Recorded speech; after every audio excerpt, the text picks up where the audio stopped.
It's been 100 years since the British government issued the Balfour Declaration, a document that would later become a cornerstone for the creation of the State of Israel. But why is Britain celebrating its colonial legacy while glossing over the 100 years of conflict that followed?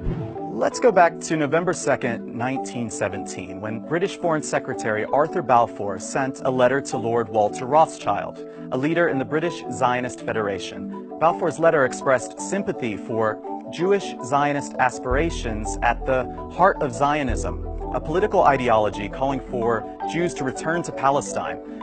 The Balfour Declaration said the UK would use their best endeavors to facilitate the establishment of a national home for the Jewish people in Palestine. So on that date, Zionism became an official objective of Britain's foreign policy.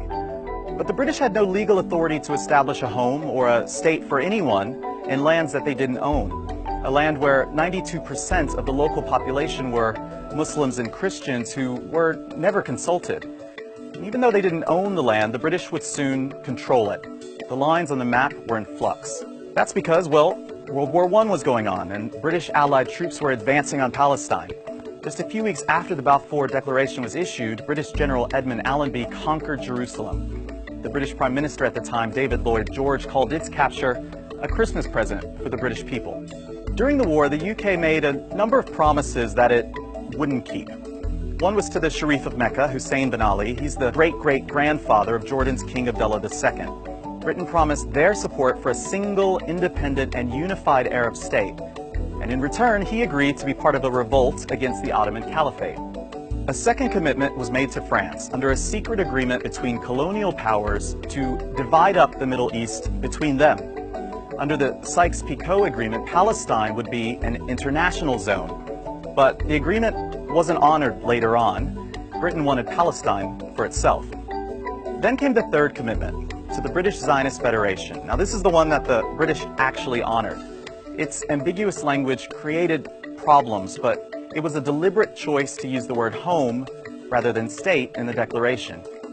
Each of the 5 official drafts of the declaration were carefully reviewed by the Foreign Office.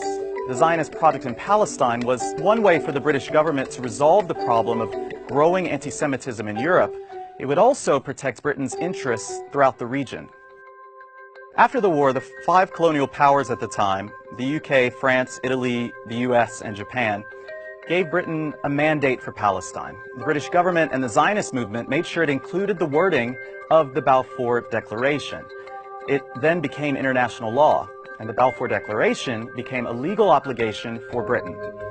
The British Mandate of Palestine would last for 30 years, a land that was called Palestine by Europeans, Palestine by Arabs, and Eretz Israel, or Land of Israel, in Hebrew. There's a part of the Balfour Declaration that's often forgotten. It backs the idea of a Jewish home, provided that nothing would be done to harm the civil and religious rights of existing non-Jewish communities in Palestine. In fact, in 1917, only 8% of the population of Palestine were Jewish. For much of the 1920s and 30s, the British facilitated Jewish immigration to Palestine, automatically granting each newly arrived Jewish immigrant with a Palestinian passport. And as the demographics changed, resentment grew between the Jewish and Arab communities of Palestine and towards their occupiers, the British. When Britain decided to leave in May of 1948, the Zionist paramilitary army was ready with a plan to colonize all of historic Palestine. We're talking about a large-scale ethnic cleansing. More than 700,000 local Palestinians were kicked out of their ancestral homes.